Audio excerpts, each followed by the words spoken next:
The announcement of the ANC top 6 nomination list has it's ruffled feathers, and quite a few of people who expected their names to be on that nomination list, which was announced earlier this week, people like ANC Deputy President David Mabuza, they are now accusing the party's electoral committee of manipulating branches and saying that the process has been unfair. Well, let's get some reaction, and we speak to Andrew Baloyi, who is the campaign manager for the David Mabuza campaign. Mr. Baloyi, thank you very much for your time. Very briefly, we don't have much time. What is it that you are worried about, or what is it that you are unhappy about, more importantly? Thank you very much for having me. We did raise this issue. Even yesterday, we raised the very same issue in terms of the processes that was used to compile the nomination throughout the country. There are accusations of tampering of nomination forms is there, and cases are opened in some provinces where nomination forms were tampered. They've used T-PACs, to remove the name of Comrade David Mabuza. So all what we're asking is a fair process, because we saw this nomination result on TV. Normally, when there's this kind of situation or going to the conferences, the election structure or committee will instruct regions to call branches to confirm the nomination and the delegate on the list. But this time it never happened, and I gave an example of Mpumalanga, where the outcome of numbers, it shows that we've got 61 nomination. Yeah.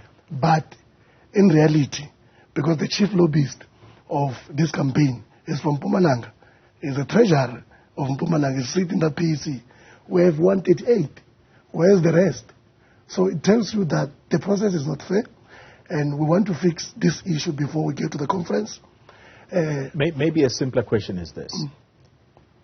Did David Mabuza meet the 25% threshold, as I understand the process to require? Yes, according to our calculation, we have reached more than that across the country. Where do you place yourselves? Look, we're not in a position to place ourselves, but we have made a threshold of 25%. But also, I just want to ask you one question. Maybe it will help. In these three candidates that they were contesting, let me give example. Comrade Cyril Ramaphosa, the president, Comrade Zweli Mkhize, and Comrade Didi Mabuza, who does not have a question to answer to SIU or to Parliament. Who's clean here? What are you suggesting? No, what I'm trying to suggest is go back to the interview of the TG, where he spoke about the credibility of Comrade Ramaphosa and the credibility of Comrade Mkhize. At the end, what was the answer at the end? They asked a simple question. Well, you are dragging the conversation to a very obvious question that has been asked throughout the country. Okay.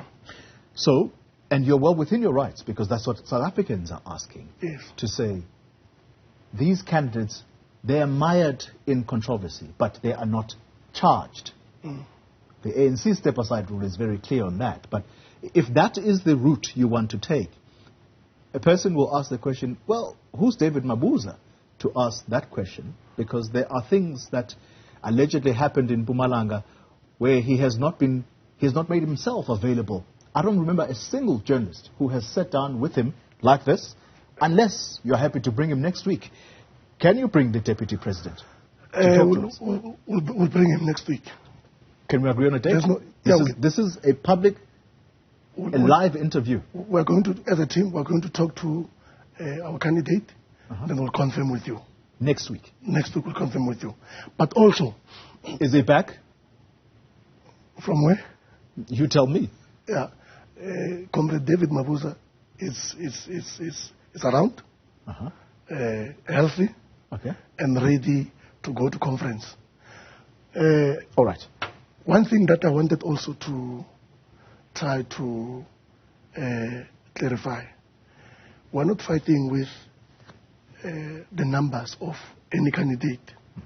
All we're asking is a fair process, because the process has been tempered. And as we said, there are branches in other provinces that have open cases. All right. So we are ready to provide such information. Also, we wanted to clarify that we are following internal processes. All right. And the reason for us to come out in the media as well is to clarify this perception that the Deputy President is not available, or the Deputy President did not reach the threshold. Okay. And secondly, we're talking about the Deputy President here. Time is against me. Okay. Let me ask you to just remain seated there. Okay. It is 10 o'clock. Unfortunately, I am completely way out of time, but we thank you for that commitment, and we're going to hold you to it. That David Mabuza will sit on that chair sometime next week to talk to us on this show about, among other things, the campaign that he feels he is being muscled out of. Yes. Okay. All right. Andrew Baloyi, let me thank you very much for your time.